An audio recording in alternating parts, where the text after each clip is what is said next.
This morning we'll be performing the Kimberly-Clark LumbarCool radiofrequency ablation at the L4 medial branch and the L5 dorsal rami on the right side.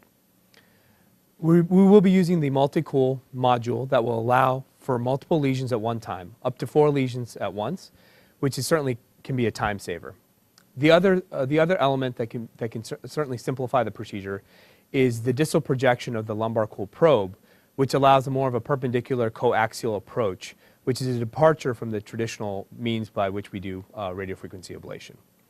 In most practices, we require about an 80% reduction in pain following double-blind comparative blocks. Some practices are now evolving towards 50% reduction over one block. To get started, we identify the L5 vertebral body.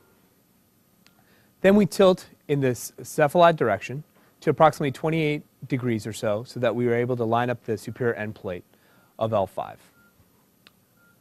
Once we've got a nice and crisp end plate, we can oblique in the ipsilateral direction so that the superior articular process bisects the disc.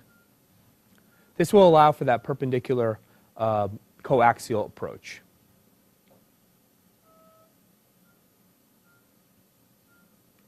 Okay. Right about there. Following skin anesthesia, a radiofrequency needle is placed. You want to try to obtain a coaxial view fairly early on, as major movements as you get deeper become more difficult. Once you've got a good view, you can advance to bony contact. We've got bony contact at this point, and we'll place our additional needle at the L5 dorsal rami. To do that, we'll go into an AP view. We'll probably tilt a bit further towards the head, closer to a 38-degree tilt. Once we've got that, we can rotate in the ipsilateral direction once again so that the superior articular process bisects the disc. At L5S1, this can be a bit trickier because of the sacroiliac and the height of the iliac crest, sometimes necessitating less of an oblique angulation. This would be our target. Oftentimes, the other needle may get in the way of your approach, but this can be managed by either moving the needle slightly or adjusting your angulation slightly. Once again, after local skin anesthesia, an additional needle can be placed.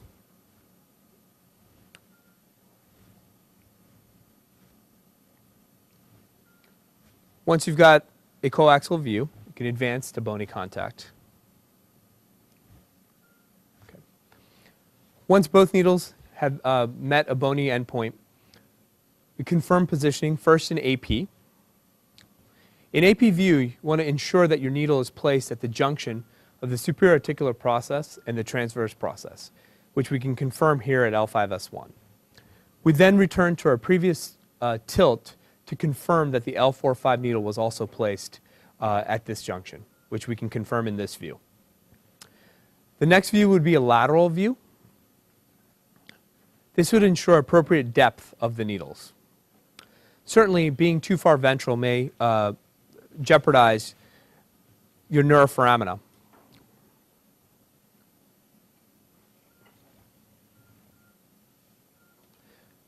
You want to center the picture so that you have both vertebral bodies that you're working on in the center of your fluoroscopic image.